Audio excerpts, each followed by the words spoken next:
Hi, everyone. This is Ayana from Thrive and Be Whole. And I'm really excited to be coming to you today because I'm going to be talking about a subject that is near and dear to my heart.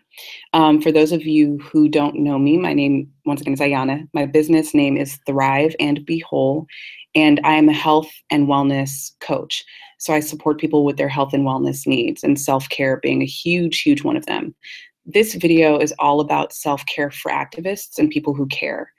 And let's face it, um, I have been involved in activism and community organizing pretty much my whole life, and it's something that comes second nature. Probably why I'm a coach and why I've been a teacher in the past. So, what I've really been charged with working on are really helping people create self-care strategies who continue to do this type of work because it's extremely important.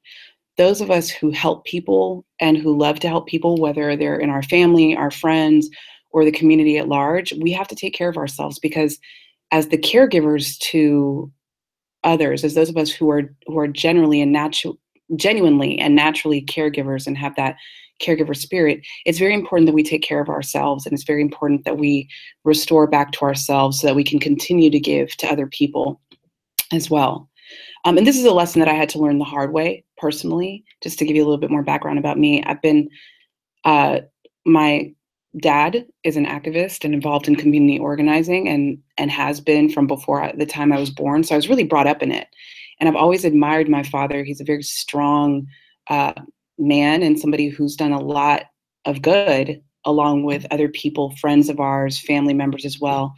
But one thing that always concerned me is as I got older, I started to notice the stress and how much of a physical and psychological toll it takes on you. So, and that it also has taken on me too. So, as also a mother and a caregiver for my mom, you can see that caregiving is just kind of in my blood. So I've come up with some different strategies to help you take care of yourself, particularly in these times. When we turn on our TV, we turn on the news, we see all of these crazy things that are going on. Just full transparency, I am very progressive in my politics, and it was a big shock for me when Donald Trump got elected and everything that's come since then. So even though I've been used to seeing injustice and I've seen oppression before and I've witnessed it before, there's something different about this era that we're living in. There is a particularly nasty feel that can go with that. It can be very disheartening and heartbreaking. And so I want to offer some tools, self-care strategies that'll help you approach things from strength rather than from lack, from abundance rather than instead of not having enough to give. So that's what I want to offer you today in this video. And the first thing that I just want to say is, if you looked at this video, you might be thinking, self-care for activists, interesting. And one of the reasons that might sound interesting to you is because a lot of activists, again, we're caregivers, we are brought up to feel as though we have to give to everybody without giving back to ourselves. And what I want to tell you is that self-care, in the way that you fight for other people's rights, in the way that you care about other people's struggles and their needs, self-care is a need, not a luxury. I want to repeat that one more time. Self-care is a need, not a luxury. It is a right. It is your right, okay? And it'll help you to be a better caregiver and supporter to other people. You deserve to take care of yourself. You deserve to take care of yourself. And when you don't, you burn out. So I just want to be very clear about this. And this happened to me personally. A couple of years ago, I was, as I mentioned, I was teaching high school, public school, high school teacher, still am. And I was also an activist involved in a lot of different causes that were important to me. I'm a mom. I'm also, again, I was taking care of my mom. I'm my mom's only child, and I was taking care of her by myself. Let's see, what else? So all of those different roles, you can say I was giving. And then it got to the point where I started to get really depressed and I started to feel really down and like I didn't have enough in me. And I needed to take a pause on my community organizing to kind of get myself together. And so what happens if we as caregivers and as activists don't take care of ourselves, we burn out and we're not able to support other people. So your self-care is a right and you deserve it and you are worthy of it. I just want to say this. When the negative things happen, when bad things go on or things that are very depressing go on, it's important that we take a couple of steps.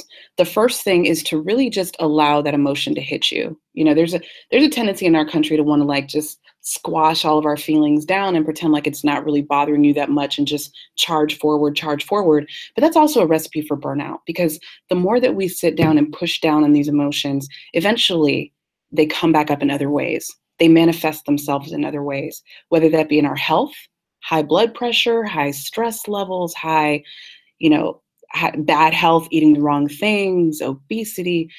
Whenever we squash down our stress, it always comes back to haunt us in other ways. So we can either deal with it now in healthy ways, or we can sit on it and watch it come back up in worse manifestations later. So once again, want to encourage you to take a moment to really feel those feelings and not brush them off and act like they don't exist, but really sit with those feelings. And even if they're painful, even if they're hard, I also want to encourage you to just remember that that's normal and that you're not the only person who's going through that. You're not the only person who's suffering through those feelings. It's entirely 100% normal. I've dealt with them myself. It's hard when you're surrounded by stories that are really difficult or sad, you know, stories of people getting hurt, people in poverty, you being hurt, whatever your experiences are. It can be very difficult to be surrounded by those situations. So it's normal that that would upset you. Just think of it like this. My good friend Brandy Mack, she always says that you can visit crazy, but don't live there. Okay, so I love that. You can visit crazy, but don't live there. You are allowed to take a bus stop to crazy and to be there for a minute to get yourself together, do what you need to do, let yourself feel it uh, so you can find strategies to resolve it. You know, the sadness is not something we want to eliminate, but don't live there forever. Okay, so take your moment, grieve, and then you find ways to strategize and move on. And as you're strategizing and moving on, one thing that's extremely helpful is talking to people. So talking to people, do not keep the feelings bottled up. Talk to trusted people about how you feel, your worries and your concerns, and you'd be surprised by how much really good advice and insight other people can offer you. Then the other thing you want to do too is you want to start to plan and brainstorm with that energy. So that now that you've grieved, now that you've gotten mad and angry and pissed, now that you've felt the negative feelings and you've given your body a chance to process everything that's going on, now you can start to plan. What can you do? What solution can you be a part of? And trust me, sometimes it feels hopeless, but there really are so many beautiful solutions around you. You can join an organizing committee. Or if you're short on time, you can donate to different committees that you believe in and support. You can go to protests and rallies. You can donate time. Okay, if you don't have, you're short on money. So, excuse me. All of these are different ways to support and be a part of positive solutions that won't, instead of it bringing you down and making you feel like it's hopeless, take action. Okay, there's so many different ways to take action, volunteering your time, energy, or starting your own committee if you can't find exactly what you're looking for. Okay, and be a part and be in connection with other committees as well, so you can feel like you're a part of a whole movement, and that will help you to feel like there's actually hope. I remember, you know, going to a variety of different marches recently and rallies and feeling really good when I just saw how many people were in alignment with me and in alignment with what I was thinking. It was a really good mental boost for me to keep going. Okay. The other thing I want to say too is, you know, really decompress with people who make you happy and with people who bring you joy. And also continue to do activities that bring you joy. So not just activities that bring you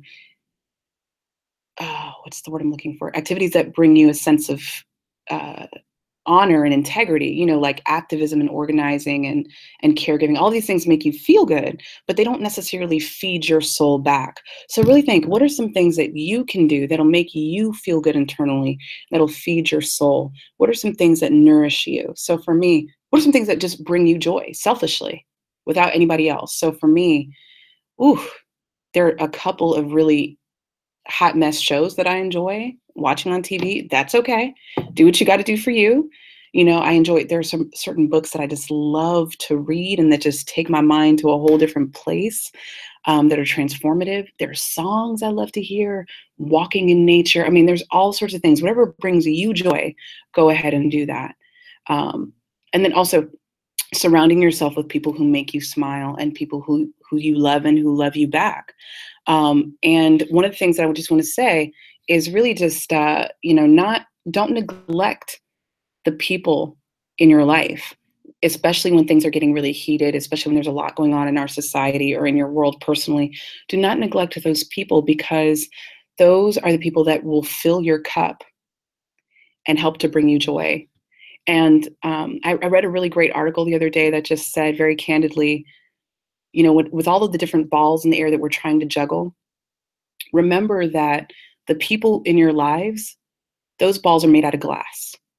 So that if you drop them, they are more likely to break. It's easier for those to break.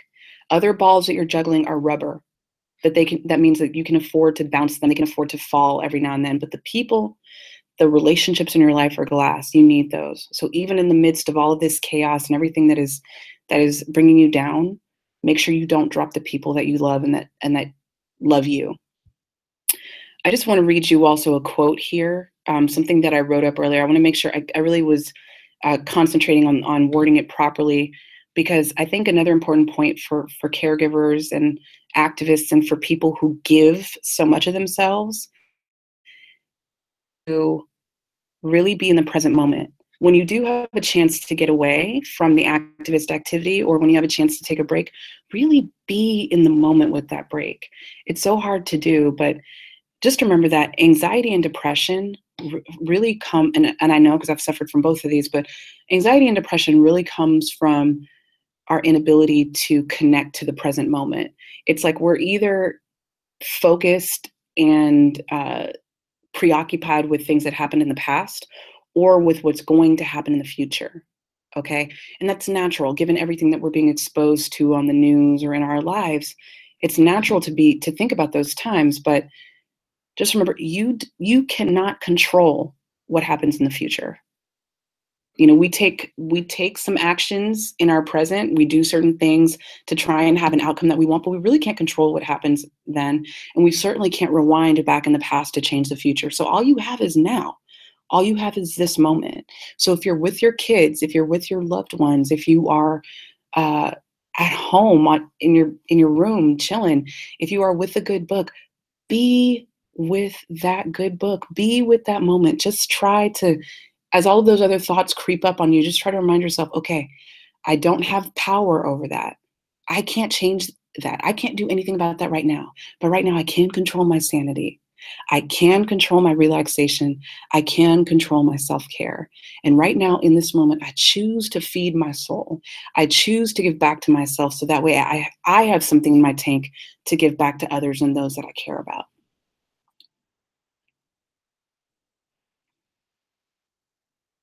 I want to leave you with this affirmation. Just looking at my notes to make sure I got everything right. But I just want to leave you with this affirmation, because you deserve it. We as caregivers, sometimes we don't feel like we deserve a break. We don't feel like we deserve to feed ourselves and feed our souls, but you do. You are beautiful, and your soul is beautiful and pure, and you give and give and give, and you are deserving. You are deserving of a break. You are deserving of time to yourself. You are deserving of self-love and self-care.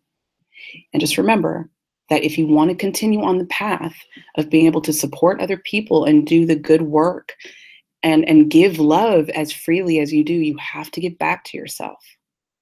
Okay, so this is just a couple of tips from me to you, things that I've learned the hard way. So I think it's Dr. Venus who says, "Let my mess be your message." And so I really hope that you can take something out of my words today, and that they hit you. And again, this is not just for activists or community organizers. It's for anybody who is a caregiver, anybody who gives of themselves, free flowing and unconditionally. So once again, thank you so much for joining me today. I hope you take time today to take care of yourself. Bye.